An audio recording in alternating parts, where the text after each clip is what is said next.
importantes en general. La mucosa va a estar formada por 3 láminas, ¿no? Un epitelio. ¿Qué tipo de epitelio suele ser? Cilíndrico simple. ¿Por qué? Porque absorbe. El epitelio se llama un epitelio de absorción. Si algo tiene que ser el tubo es absorber cosas. Una sola excepción. ¿Cuál? El esófago. ¿El esófago qué tipo de epitelio tiene? Radio estratificado, no queratinizado, ¿no? ¿Para qué? Para protegerse de la fricción. Es una protección de estímulos mecánicos, ¿ya?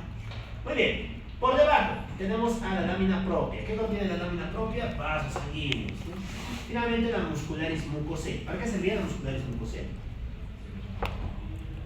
Cuando se contrae, ¿qué hace?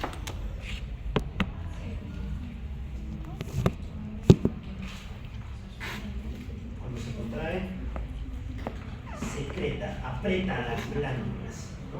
Y eso va a inducir la secreción de distintos compuestos. Recuerden que la pared del tubo digestivo también tiene glándulas, ¿no? Su contracción va a favorecer precisamente eso.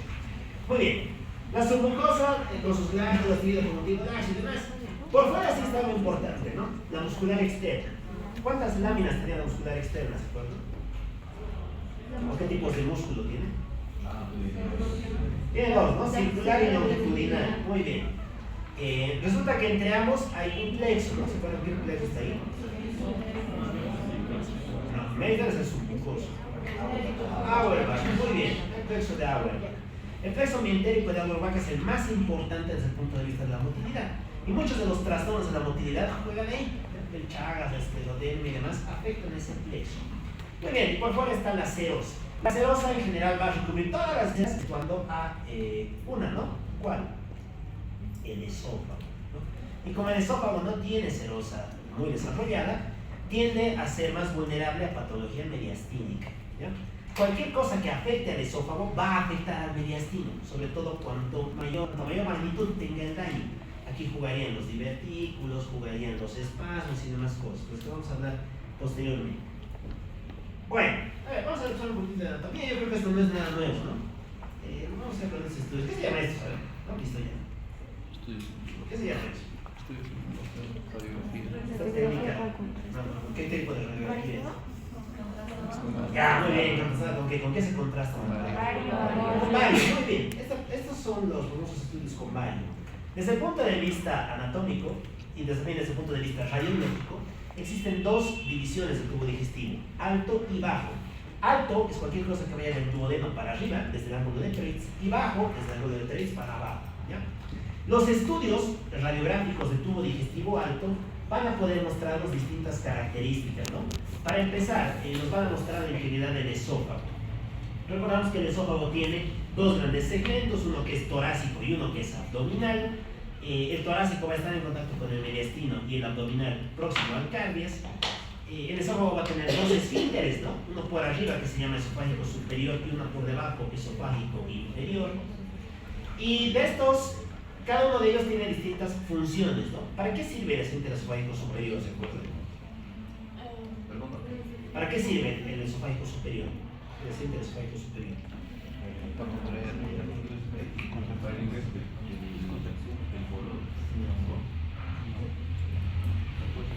¿Por qué cuando metemos aire, el aire no se va al estómago y no nos encontramos?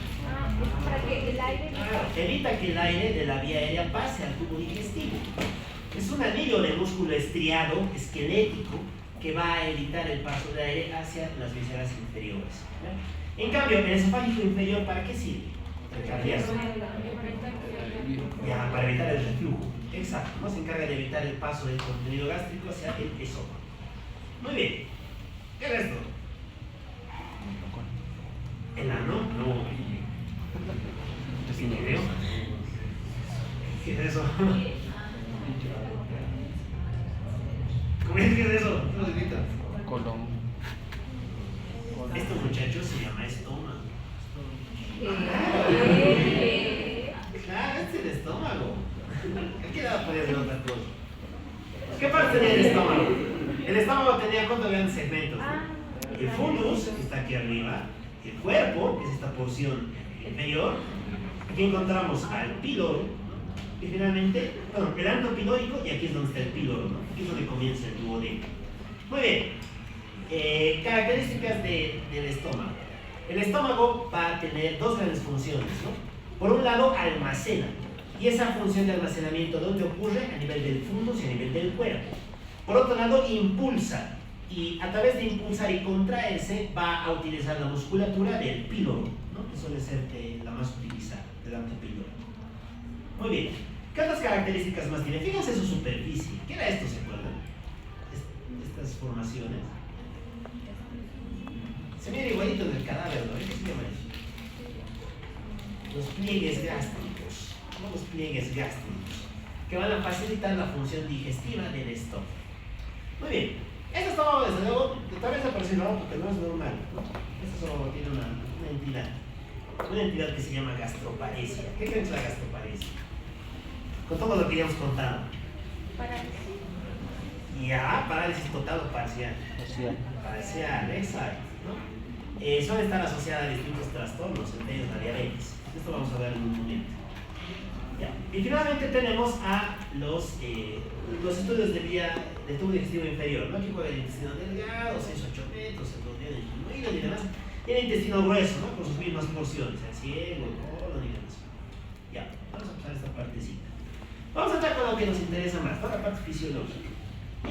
A grandes rasgos podemos decir que el tubo digestivo realiza tres grandes funciones, ¿no? Se contrae, se impulsa, tiene una propiedad que se llama motilidad. Por otro lado, secreta y absorbe cosas. Y finalmente digiere cosas, ¿no?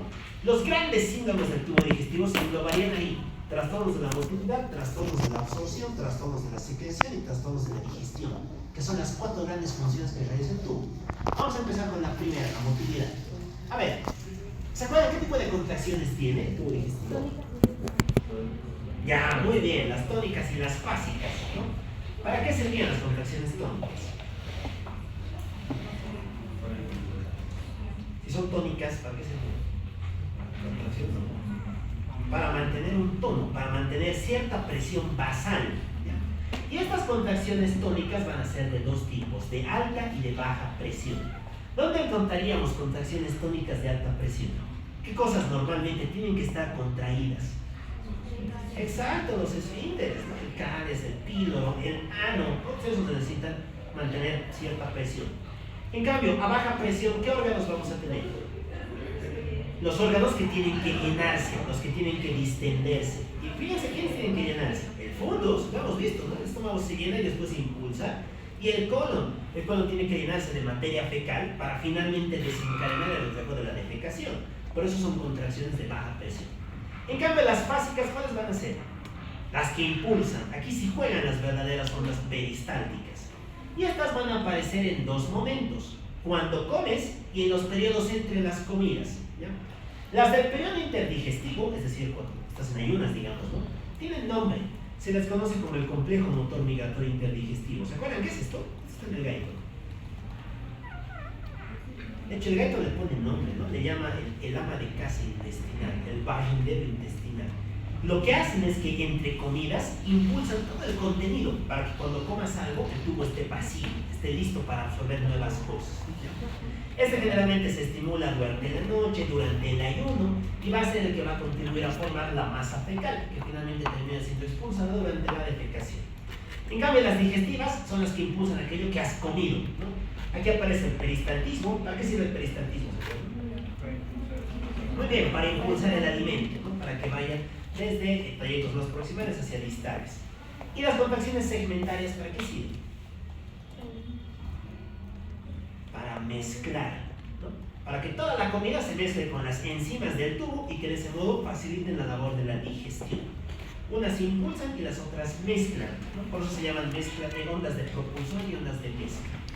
Ya, muy bien. Esto está coordinado, ¿no? ¿Se acuerdan cuál es el gran marcapasos que tiene el sistema nervioso entérico? Muy bien, las células de Cajal, ¿no? Son las que van a generar ondas basales, que van a ser las tónicas, y cuando llega el momento del peristaltismo, picos, ¿no? Ahí es donde van a generar las ondas básicas. Y esto está regulado por sistemas extrínsecos e intrínsecos, ¿no? Aquí es donde entran los sistemas de control. Si hablamos de control neuronal, vamos a hablar de sistema nervioso autónomo, ¿no? ¿Qué rol tiene el parasimpático respecto al tubo digestivo? Estimula. Contracción y la secreción, muy bien. El parasimpático básicamente hace que comamos, ¿no? Facilita la digestión. ¿Y cuál es el gran nervio parasimpático que va a regular todo esto?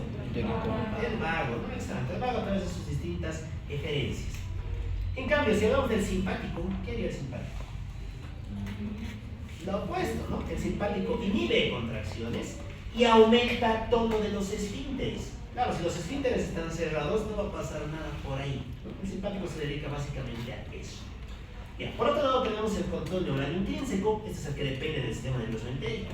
Y finalmente el control humoral. Aquí aparecen las hormonas, ¿no? Se van a acordar de las hormonitas que las han debido ver en vicio, también se mira en esto, ¿no? Cada una tiene distintas propiedades. Nos vamos a ir viendo conforme hablemos de los temas, ¿no? Pero hay algunas que vamos a mencionar ahora. Para empezar, el BIP. ¿Qué quiere decir BIP, se acuerdan? El VIP. El perfil intestinal vasoactivo.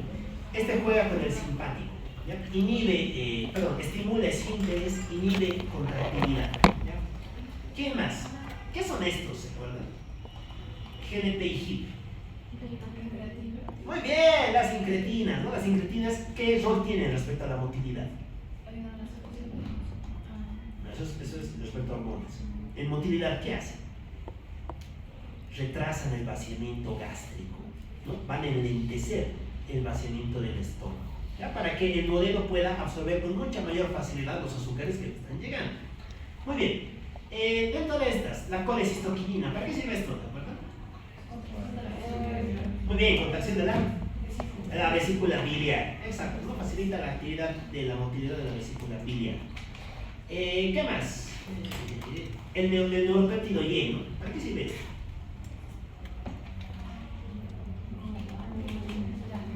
Potencia el peristaltismo, juega junto con el parasimpático, ¿no? A fin de que las zonas peristálticas sean más intensas. Muy bien, el neuropéptido Y también va en la misma línea, potencia el peristaltismo. ¿Y la somatostatina qué hace? ¿Qué hace la somatostatina en general, en cualquier circuito? No, inhibe cosas. La somatostatina siempre inhibe algo, es un gran inhibidor. Este va a inhibir motilidad. ¿Su contrapartida cuál es? La motilina, ¿no? ¿Qué creen que hace la motilina? Estimula la motilidad, ¿no? Generalmente en el ayuno. Este va a ser el que va a contribuir al complejo motor migratorio inhibidor, al CMI. Muy bien. Listo. Si hablamos de motilidad por regiones, pues lo podríamos desglosar en ciertos segmentos. Aquí vamos a decir lo más importante. En el esófago, en la boca, ¿para qué se necesita la motilidad de la boca y la faringe? Para la masticación y para las primeras fases de la deglución. Recuerden que la deglución tiene 3 fases e inicialmente se origina a partir de fases a nivel de la faringe. Muy bien, el esófago, ¿qué rol tiene el esófago? Contraer sus esfínteres, ¿no? Superior e inferior. El superior se dice que ejerce una presión de 10 a 15 milímetros de mercurio respecto a la superficie externa, y el inferior se va a encargar de evitar el reflujo. Lo más importante es el inferior, este es el que vamos a hablar ahora, porque está asociado a una patología que es el eje. El inferior resulta que tiene un triple control, así se lo denomina, ¿no? Tiene un control hormonal, un control neuronal y un control anatómico. Bueno, el control neuronal ya lo hemos descrito, ¿no? Aquí juega el simpático y el parasimpático. El hormonal es el que va a estar mediado por estas hormonas: gastrina, motilina, secretina, colecistoquina, estrógenos y progesterona. Solo con esto ya podemos empezar a contar cositas. ¿Por qué creen que el eje es más frecuente en la mujer embarazada? Por la presión. A nivel muscular, a la mujer embarazada le van a pasar 3 cosas, ¿no? Tiene más eje, tiene mayor riesgo de litiasis, de colecistitis crónica, y tiene mayor riesgo de litiasis renal. ¿Por qué?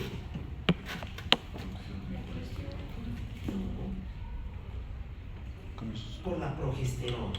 La progesterona relaja músculos lisos, ¿ya? Y como juega con los músculos lisos, va a predisponer a tener esos eventos, ¿ya? La vesícula se contrae menos rápido y por lo tanto se forman cálculos. Los esfínteres tampoco se funcionan adecuadamente porque se relajan y de ese modo va a haber reflujo. Y a nivel de la pelvis renal no funciona adecuadamente y se forman cálculos, se forman litos, ¿ya? Muy bien. Ya hemos hablado de esto también. ¿Cuál es el tercer mecanismo de control? El anatómico. Resulta que este esfínter va a estar apoyado por distintos elementos, ¿no? Recordamos que aquí aparece un hiato, que es el hiato esofágico, que también contribuye a la función del esfínter. Tenemos un ligamento, ¿no? Los ligamentos de la crura, los ligamentos crurales, que también van a contribuir a su función. Ya, muy bien. Todos estos se conocen como mecanismos antirreflujo, porque precisamente van a evitar eso, van a evitar el reflujo gastroesofágico. Ya, a nivel del estómago, hay dos tipos de propiedades respecto a la motilidad, ¿no? A nivel del fundus y del cuerpo se dedican a almacenar cosas, y a nivel del píloro a propulsar cosas. Muy bien. El intestino delgado y grueso, ¿qué va a tener? Va a tener lo mismo, ¿no? Contracciones propulsivas y contracciones segmentales, las cuales sobre todo se ubican a nivel de su muscular externo, sobre todo a nivel del ilion y del yeyuno. Muy bien. ¿Para qué sirve la válvula ileocecal? Termina. Bueno, ¿para qué sirve? Se conecta con el ciego. Para evitar el reflujo de la materia fecal hacia el ilion, ¿no? La válvula ileocecal, de manera bastante similar al esfínter esofágico inferior, va a ejercer una presión que evita el retorno de la materia fecal. Esta presión se mantiene sobre todo en las primeras etapas de la vida. Se dice que a largo plazo se vuelve disfuncional la válvula ileocecal, ¿ya? Pero tiene un rol muy importante en ¿qué? En el ileo. Como vamos a ver después, este elemento es importante para ver hasta qué punto el contenido fecal puede volver al intestino delgado. Y finalmente el intestino grueso, como hemos dicho, básicamente se dedica a propulsar la materia fecal.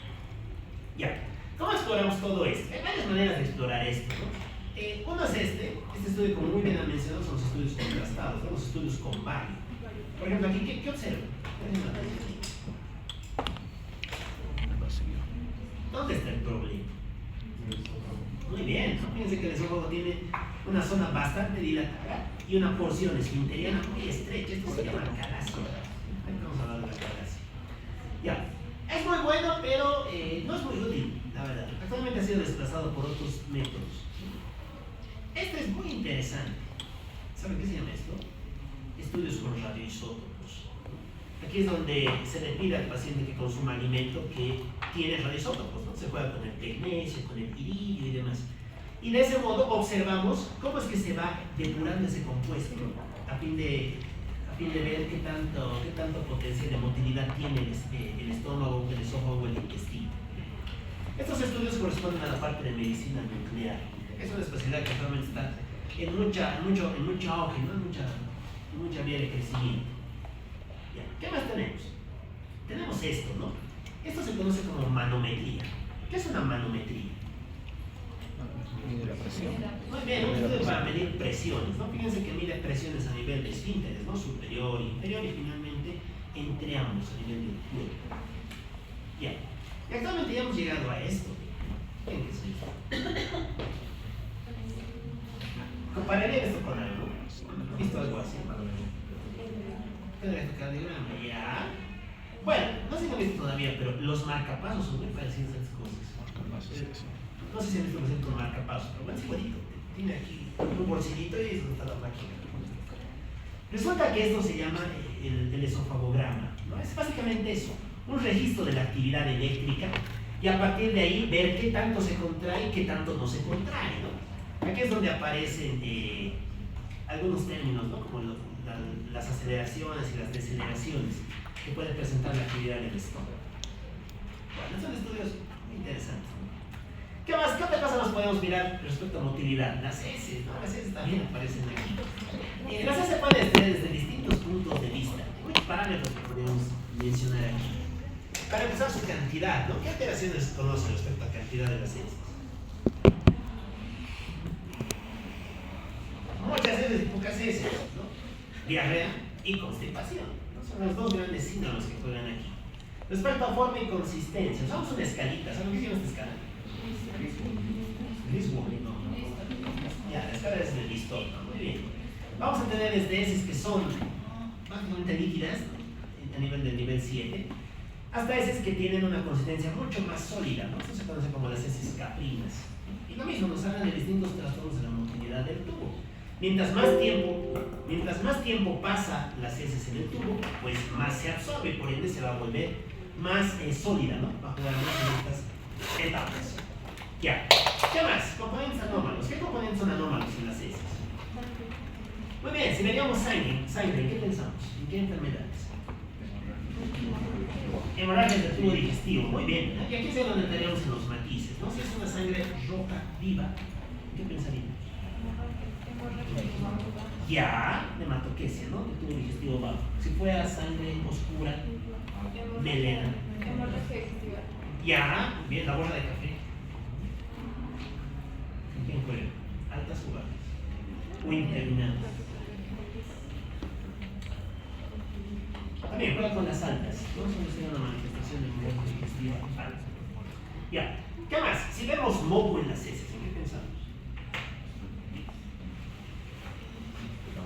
Ahí esto. Ya, solo puede suceder en el contexto de las infecciones, ¿no?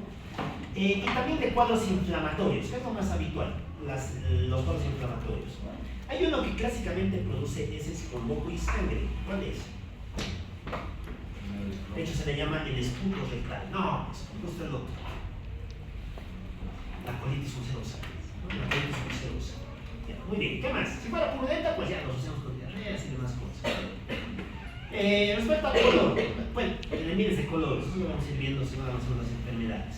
Su olor también varía, ¿no? Se dice que tiene olores más alcalinos, menos dulzones y demás. Bueno, ¿qué huele ese, ¿no? Es práctico de la medicina clásica. A nivel del estudio microscópico, ¿qué veríamos? ¿Qué es creatorrea? La creatina, ¿no? La presencia de células musculares, de fibras musculares. Eso generalmente se observa en fenómenos de necrosis, ¿no? En la isquemia mesentérica, en la trombosis mesentérica, ¿no? Porque muere el músculo liso y estás observando esas células a nivel de las heces. Amilorrea, ¿qué es amilorrea? La presencia de amilasa en las heces. ¿En qué enfermedad observaríamos eso? En las pancreatitis, ¿no? En las pancreatitis. Esteatorrea, esto es clásico, diagnóstico. Es como gracia, diagnóstico de qué? No, dígalo eso no. Cerremos la puerta, por favor. No necesariamente. Hablar de esteatorrea es hablar de síndrome malabsortivo. Cualquier cuadro malabsortivo produce esto. Desde la celiaquía, terminando en la infección por las yardias. Por eso es el que depende del agente etiológico. Ya, y finalmente ver células, ¿no? Pueden involucrarse parásitos. Ya, a nivel bioquímico, las grasas lo mismo para estudios de signos malabsortivos. La alfa-antitripsina, ¿saben para qué se miden las heces? Para ver malnutrición de origen proteico. Tu tubo digestivo no está absorbiendo las proteínas que debería. Sangre oculta, ¿qué se llama ese test? Sangre oculta en heces. Tiene nombre, ¿no? El test del huacayo. La sangre oculta en heces, ¿para qué se utiliza? ¿Para qué pedimos? Porque es sangre que no se ve, no se ve. Se pide para dos cosas que son vitales. La primera, realmente es importante para estudiar una anemia. Y la segunda, que es crucial, para el cáncer. El cáncer de colon se tamiza con esto. A partir de los 50 años se hace tamizaje en los grandes países con esto. ¿Ya? Ojo, no es estrategia estandarizada. Si tienes factores de riesgo, sí te hacemos tamizaje con eso. Calprotectina, ¿para qué? Es igual, ya deben saber el diagnóstico. Ahí está ahí. Calprotectina. Colitis pseudomembranosa. Estados inflamatorios del colon. ¿Ya? El ejemplo típico es la colitis pseudomembranosa. ¿Se acuerdan cuál es su agente etiológico? Nada, volvemos a micro. Clostridium tetánicos de tétanos. Difícil, exacto, difícil de jugar ahí, ¿no? La calprotectina es un marcador indirecto de inflamación secundario a Clostridium difficile, a la colitis también, ¿no? Cualquier cosa que inflame el colon va a producir aumento de calprotectina. Muy bien, claramente los puntos electrolitos como estudios de los estudios malabsortivos. Muy bien, vamos con lo interesante. Los síntomas generales de alteración de la motilidad. Bueno, aquí tendríamos tres grandes síndromes respecto a lo que es motilidad. ¿Ya? El primero de ellos corresponde a los síndromes por alteración mecánica Aquí va a participar cualquier patología que sea visible macroscópicamente, es decir, tú tienes que poder ver a la enfermedad o a la causa del síndrome, ¿ya?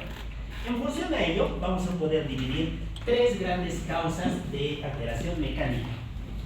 Si este es el tubo digestivo, pues observaríamos tres posibles causas. La primera, el problema está dentro de la luz de la víscera. Esto se conoce como causa intraluminal, ¿no? La segunda, el problema nace de su pared, causa intraparietal. Y la tercera, alguien te aprieta desde afuera, causa extraparietal. Te das cuenta que las tres van a alterar su motilidad y las tres son visibles. Daremos ejemplo de cada una de ellas. A ver, causas intraluminales, ¿qué se les ocurre?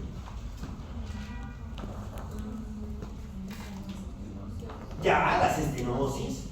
¿Qué más? Los vólvulos, ¿no? Los hídros y demás. Parietales, ¿qué jugaría aquí? Clásicamente. Algo que crezca desde la pared y que tal. Muy bien, te alcanza de color por ahí. Los tumores, las masas, las neoplasias. Y extraparietales, ¿qué podría estar fuera del tubo que crezca y que lo apriete? Ya, muy bien, tumores extraparietales, ¿no? Aquí, por ejemplo, podríamos tener, yo qué sé, por ejemplo, tener un tumor de páncreas, de cabeza de páncreas, que crezca y que comprima el duodeno, ¿no?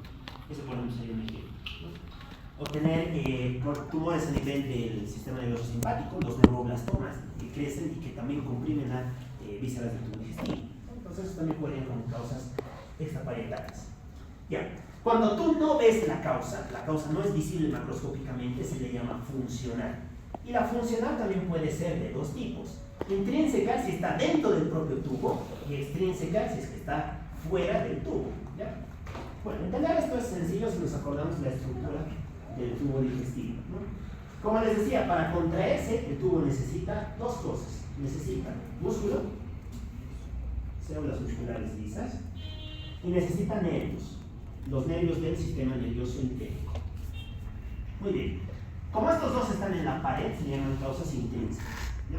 Cuando cualquiera de los dos se afecte, vamos a tener una alteración de la motilidad. Y aquí es donde tenemos los dos tipos de alteración. Si afectan al sistema nervioso, se van a llamar neuropáticas. Y si afectan a las células musculares lisas, se van a llamar miopáticas. Ya, haremos ejemplitos. A ver, ¿a quién conocen dentro de las miopáticas?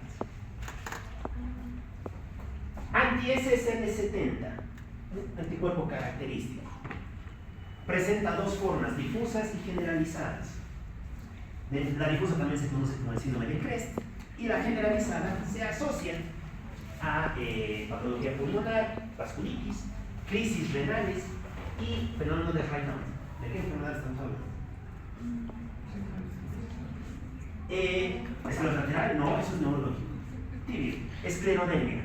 La esclerosis sistémica. La esclerosis sistémica juega aquí, ¿no?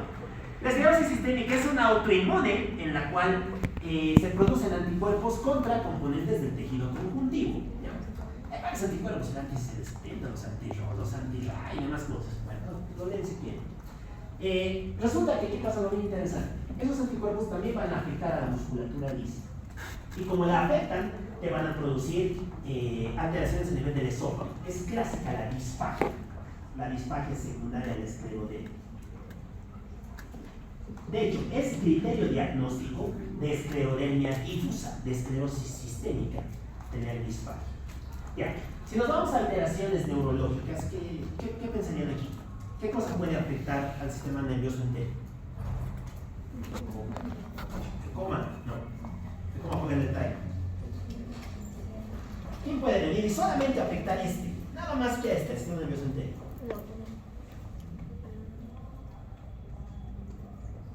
Nada. Es un dicho. Le gusta dilatar cosas. ¿Y donde llega dilata? ¿La tenía? Claro, el Chagas. Claro, el Chagas. A ver, nos acordaremos nociones básicas del Chagas. ¿Cuál era su agente? ¿Qué hace el Trypanosoma cruzi en cuanto a sus mecanismos de patogenicidad? Tiene un fenómeno que se llama neurotropismo. Le gusta infectar tejidos excitables y básicamente va a afectar dos, ¿no? afecta el sistema nervioso entérico y te produce megaesófago y megacolon, es donde juega el colon chagásico, por eso te dilata cosas. ¿Y qué otra cosa más puede afectar eso? ¿Qué produce el corazón? Ese es su nombre, pero ¿cómo se clasifica la cardiopatía chagásica?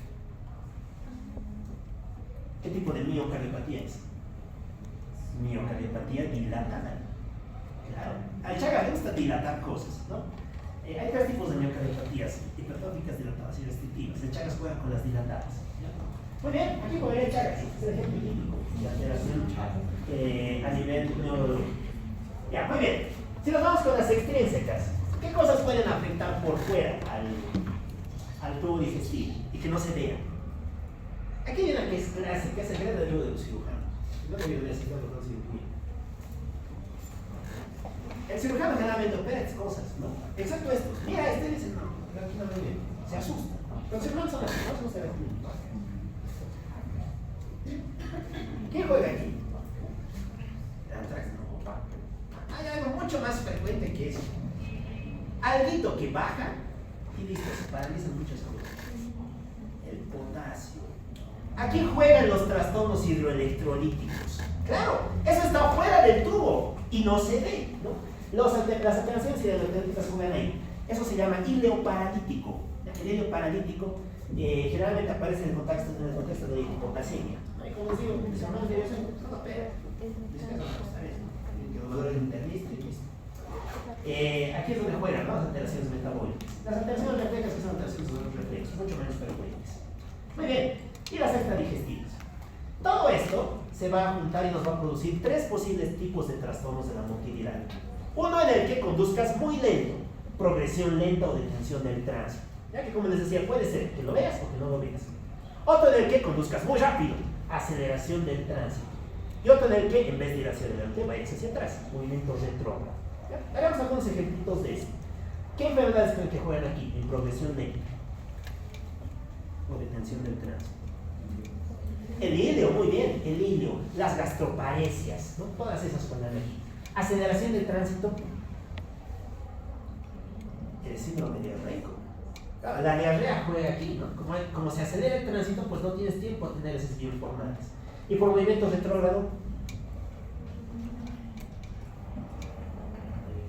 energía, ¿no? El reflujo gastroesofágico, energía, la entrada por el reflujo gastroduodenal y demás van a tender a jugar en ese aspecto.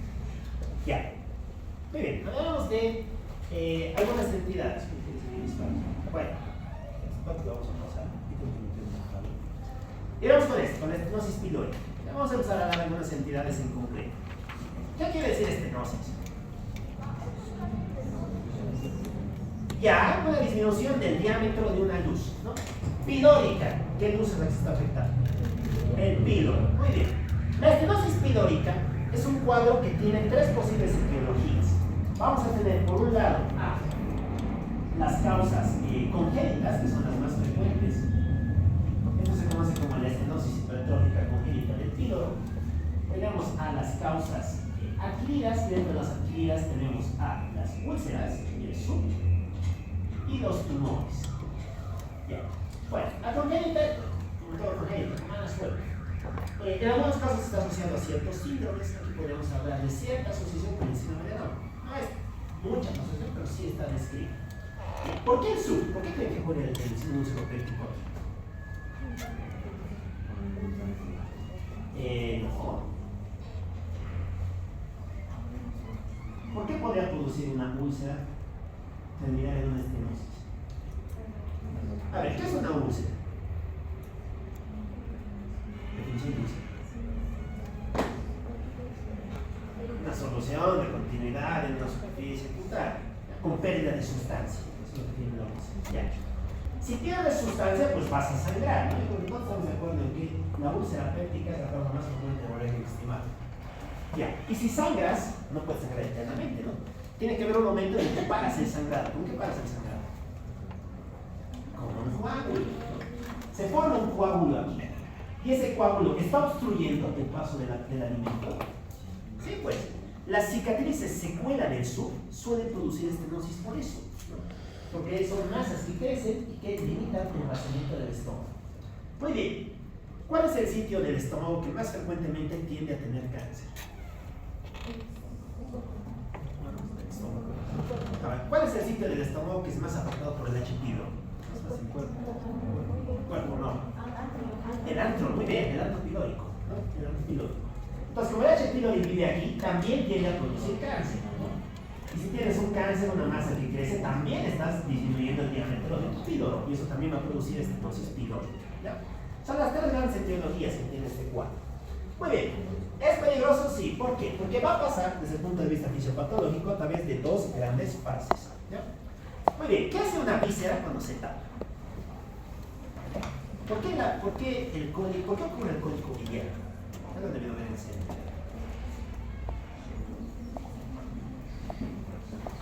Ya, cuando una víscera está tapada, está obstruida, ¿qué hace? ¿Se relaja?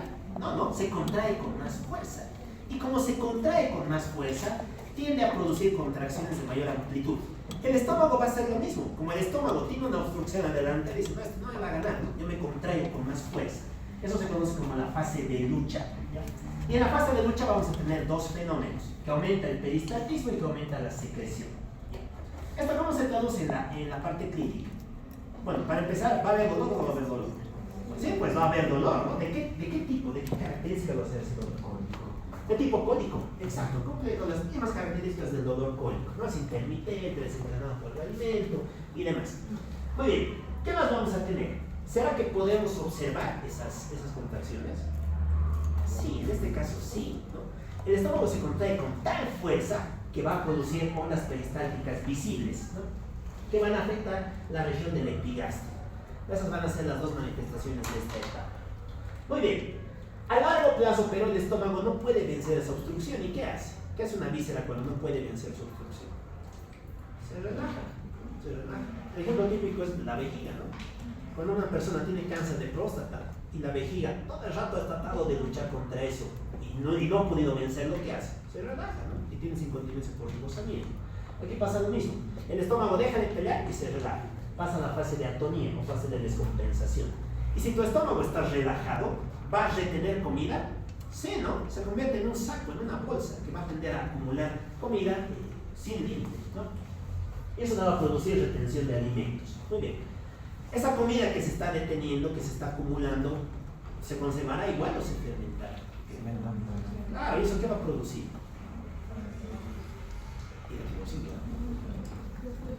La etilosis por el equinococcus luminosus. ¿Cómo es que produce? Imagínense tener algo que está fermentando ahí. Mandamiento, claro, halitosis, ¿no? Halitosis. Y si la comida no puede ir por adelante, ¿qué le queda? Pues irse por atrás, ¿no? Vas a tender a tener vómitos, ¿ya? Esos se conocen como los vómitos tardíos. ¿Por qué son tardíos? Porque lo que tú expulsas en cada vómito va a ser comida de horas o de días antes de lo que has consumido, ¿no? Y que van a tender a presentarse con ese patrón. Ya, son vómitos tardíos, copiosos, malolientes y demás. Bueno, y como siempre, ¿no? Y si el estómago vomita, pues de repente deja de tener la opresión. ¿Mejorará el dolor? Sí, ¿no? Va a tender a calmar o va a tender a aliviar la molestia que presenta el paciente. Ya. Esto se mira así también, ¿no? En la fase tónica. Esto se conoce como la oliva palpable, ¿no? Aquí está el ombligo, que es nuestra parrilla costal, es la región del epigastrio, ¿no? Aquí es donde observamos esto. Este es el estómago, ¿no? Que ha protruido, que ha aumentado su tamaño. ¿Por qué? Porque está tratando de vencer el obstáculo que le representa el esfínter hipertónico del píloro. A ver, ¿qué se llama esto? Ya lo viste en radio. No llamaría radio, ¿no? ¿Qué se llama este signo? ¿Cuál es el signo de la estenosis pilórica?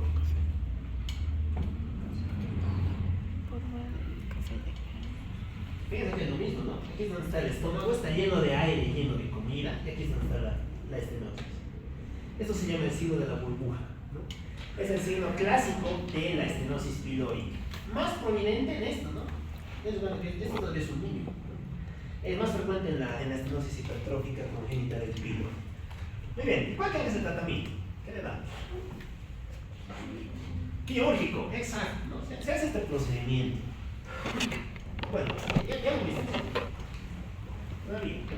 Esto se llama la esfinterotomía de Ramstedt, ¿no? Es un procedimiento en el que haces unos cortas al hilo, facilita la liberación de la estructura, realmente los cierres. Y eso desde luego es curativo, ¿no? Si algo bueno tiene los médicos que suele curar cualquier patología aquí. Ya, muy bien, hablamos de esto, ¿no? La gastroparesia. Lo mismo, esta es una parálisis parcial del estómago. Ya, hablar de gastroparesia, muchachos, es hablar de una entidad, hablar de diabetes. Y la gran pregunta es ¿por qué? ¿Por qué la diabetes produce esto? ¿Por? ¿Ya? ¿Qué se llama eso? Claro. ¿Se acuerdan a quién afecta la neuropatía diabética? A las fibras finas, a las fibras del sistema nervioso autónomo.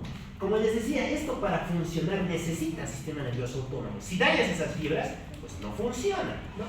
Y va a ser la explicación de la gastroparesia diabética. No es la única, también puede presentarse en cuadros metabólicos, algunas vasculitis y demás, pero lo más distintivo es la gastroparesia.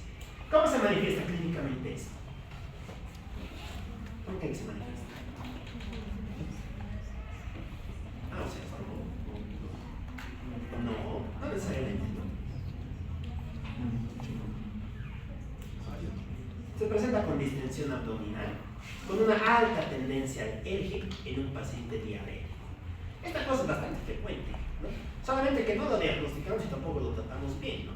El diabético con eje lo maneja como si no tuviera diabetes, pero en realidad puede tener una de las entidades. Ya, pasa algo bien interesante, que como el estómago no se está contrayendo como debería, se acumula el alimento, y si se acumula el alimento junto con otras sustancias, van a tender a producir unas masas que se conocen como los besoares. El besoar. ¿Ya? El besoar es esto. Bueno, no se trata que inclusive tiene formita, ¿no? Tiene formita de estómago. Ya. ¿Qué más miran en este besoar? ¿Qué más creen que tiene? Vean, exacto, se llama tricobesoar. Es de la gente que come su cabello y demás. Claro, propio de esos trastornos. Hay variantes, ¿no? Del besoar, como este. Pero es lo mismo, es una masa de alimento que no ha sido procesado y que tampoco puede ser propulsado. Bueno, aquí desde luego el tratamiento es, ¿cuál tiene que ser el tratamiento? ¿Quirúrgico? No, control de la patología de base, no hay que controlar la diabetes, ¿no? Mal que bien funciona, en última instancia utilizamos procinéticos, domperidona y demás cosas que van a facilitar el vaciamiento desde el estómago. Ya, muy bien. ¿Listo? Y terminamos con esta parte, ¿no? De lo que es el eje. ¿Pero qué podríamos decir del eje? El eje tiene bastantes etiologías asociadas, ¿no? En realidad es la patología esofágica más frecuente, es una que afecta a 1 de cada 5 personas.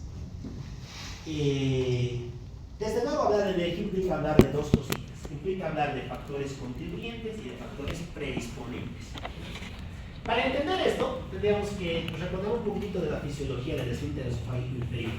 Resulta que este esfínter es muy sensible a dos tipos de estímulos. Unos que provengan de irritantes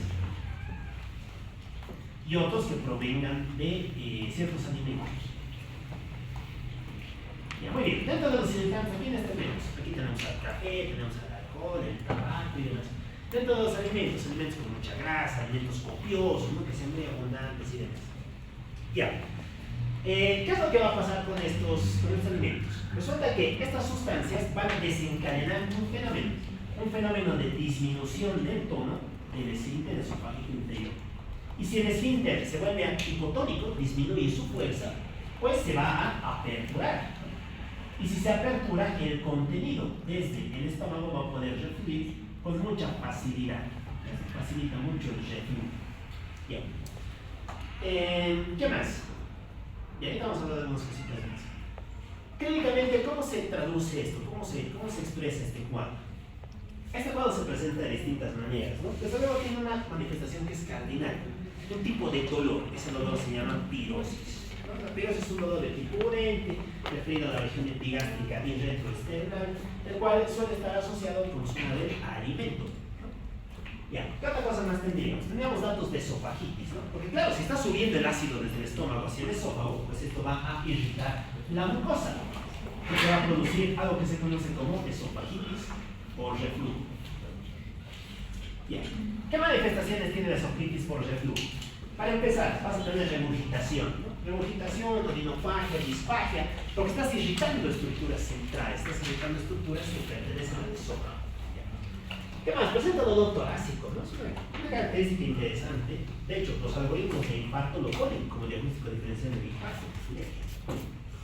Muy bien, ¿qué más? Tenemos manifestaciones extraesofágicas. ¿Por qué? Porque este ácido, así como refluye hacia la cavidad oral, también puede refluir hacia la vía respiratoria, hacia la vía aérea.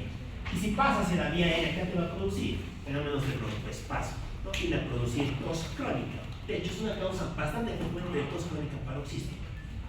Y también puede producir alteraciones a nivel de la esfera otorrinolaringológica, a nivel ORE. Muy bien. Finalmente van a aumentar las secreciones, ¿no? ¿Por qué? Porque si produces mucho más ácido, ¿cómo trata de combatir el cuerpo ese ácido?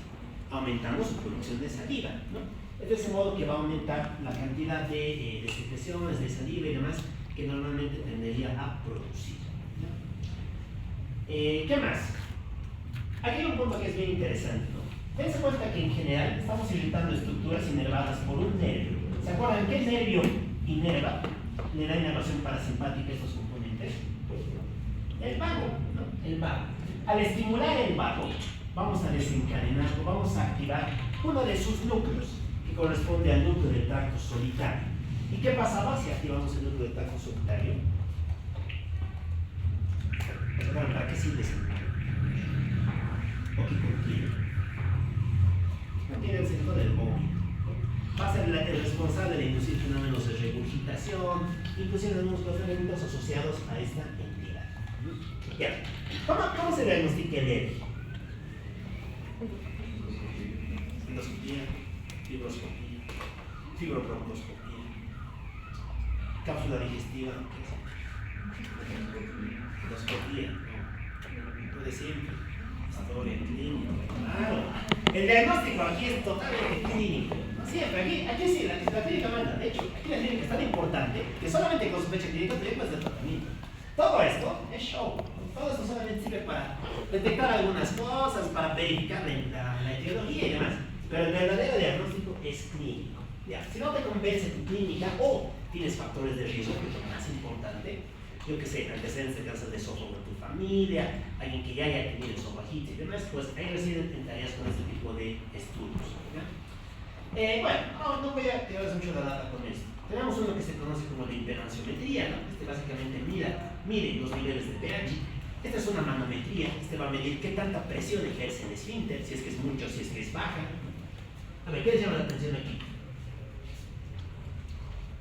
Esto nos permite identificar una patología que también está asociada al ERG. Aquí vamos a hacer un ¿verdad? Irrigación del esófago. No, ¿esto? No, ¿qué es esto? Parece. Este es el bulbo óptico. Este es el botón óptico. ¿Cómo es? ¿Qué ven ahí? ¿Qué es esto? Es el estómago que se ha metido en el tórax. Se llama hernia de hiato, ¿no? La hernia de hiato. La hernia de hiato es un trastorno que también predispone al ERG y que está asociado a una debilidad de los elementos anatómicos que mantienen su continencia. ¿Ya? Tiene también varios tipos de Borsa y demás. Bueno, y tal vez por lo más peligroso es por esto, ¿no? Esta es una endoscopía y aquí vemos esto, ¿no? Un epitelio que cambia de color respecto a su perihelio. Si le hiciéramos una histología veríamos esto. ¿Qué creen que sea esto? El Barrett, muy bien, ¿no? La metaplasia escamosa. De hecho, esta constituye la principal complicación que tiene el ERG, ¿no? Porque el ERG se va a asociar a dos grandes fenómenos. Por un lado, el Barrett y por otro lado, el cáncer. ¿Se acuerdan a qué tipo de cáncer de esófago está asociado? Al adenocarcinoma de esófago, ¿no? Resulta que te predispone eso. Hay dos grandes tipos de cáncer de esófago, el epidermoide y el adenocarcinoma. El adenocarcinoma es el que está asociado al Barrett. El epidermoide y muchas otras etiologías. Ya. ¿Con qué lo tratamos? ¿Con qué se trata de él? Medidas higiénico-dietéticas y chao. ¿Qué ácidos? Bueno, sucralfato, bismuto. Antisecretores, ranitidina. Con IBPs.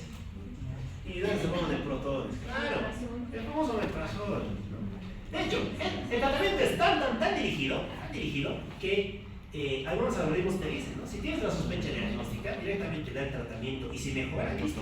Era eso, ¿no? No necesitas hacer más pruebas, ¿no? Sobre todo se realiza eso cuando tienes un paciente joven sin comorbilidades. Si es que tuvieras a alguien que tiene episodios de repetición o que tiene antecedentes familiares de alguna otra cosa, recién acudes a otro tipo de estudio, ¿no? Como podría ser los que hemos descrito en esta parte. Bueno, eso en cuanto a ello. Esta sería la parte introductoria de la razón. ¿Qué hora es? 45, son 45 minutos. Muy bien, listo. Vamos a hacer el tema 1 de logística. Mañana vamos a hacer todo esto.